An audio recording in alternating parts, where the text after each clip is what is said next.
The Assembly of First Nations has rejected that $47.5 billion deal with the federal government to reform the child welfare system.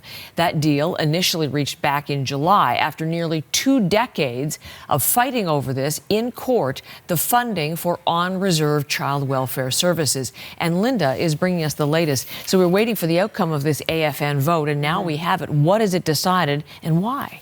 Yeah, well, it's decided, as you say, to reject this deal. 267 First Nations chiefs from across Canada voting this down. 147 votes in favor with 1 abstention. This vote comes after 2 days of emotional testimony in Calgary, meetings hosted by the Assembly of First Nations, where chiefs heard varying perspectives on what ended up being a really polarizing deal. This agreement was reached in July with the federal government, the chiefs of Ontario, the Anishinaabe Nation, over the federal government's underfunding of the on-reserve child welfare services. And there was a class action lawsuit. The Canadian Human Rights Tribunal found that this practice was discriminatory, tasking the government with working with First Nations to reform the system and to compensate those who were taken from their families. This would have done that, but some said there were so many flaws with this deal and that it just didn't go far enough, and there wasn't enough work that was done with First Nations communities to, kind of come to these negotiations to something that would be acceptable to all sides. When the resolution was defeated yesterday, the room erupted in applause.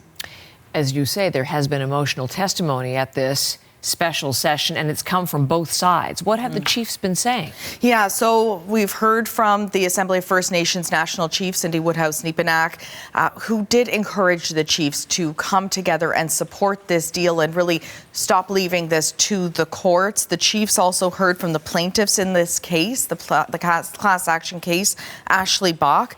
She was removed from the community as a child, and here was her plea to the room. Despite those colonial systems working against us, a once-in-a-lifetime agreement has been reached. Or maybe it might be better for me to say that it's a once-in-a-childhood agreement.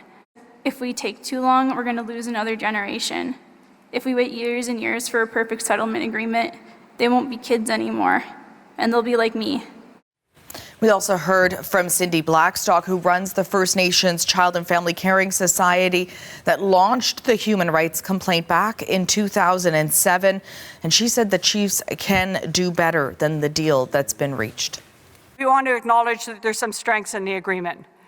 Substantive equality, putting the money in a bucket so it can't be reallocated, those are all good things. But we also feel there's structural weaknesses. We've been at this human rights case for 18 years. Are we going to agree to a deal this 9 years and keep your fingers crossed after that? It's true, Canada will probably fund after that. But what level of funding and under what terms of funding? Well, that's all in their hands. And we did hear from the government, from the Indigenous Services Minister's press secretary in a statement saying, although no amount of compensation will make up for the harm that has been caused, this is one step forward to addressing harms that were inflicted on communities and families. Canada has been and will continue to be at the table. If approved, this agreement will lead to transformational change and will provide First Nations children with a fair chance to succeed. Now, this isn't over. There is still one more day today of meetings. There are some resolutions that still remain on the table, and just what happens with those resolutions will then give us more information about where this is headed next. Okay, Linda, thank you very much.